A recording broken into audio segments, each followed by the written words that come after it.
উদার একটা যখন মন মানসিকতা থাকবে, নিরহংকারপূর্ণ মন থাকবে, জ্ঞান অনুযায়ী আমল হবে, সেজদায় কান্নাকাটি করবেন, আল্লাহ নূর চলে আসবে ইনশাআল্লাহ। আর এগুলো আসলে এখনকার সায়েন্স দিয়ে আমি ব্যাখ্যা করতে পারবো না, এগুলো আধ্যাত্মিক কথাবার্তা।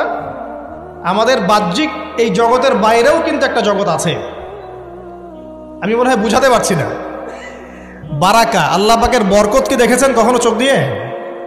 আল্লাহ পাকের বরকত বলে একটা কথা আছে না, আছে না? আচ্ছা, বরকত কি জিনিস আপনি কি চোখে দেখতে পারেন?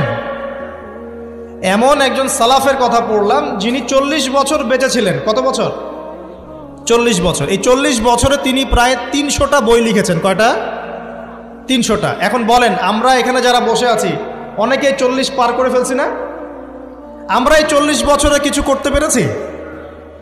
এই 40 বছরে একটা মানুষ 300টা বই লিখতে পারে? তাহলে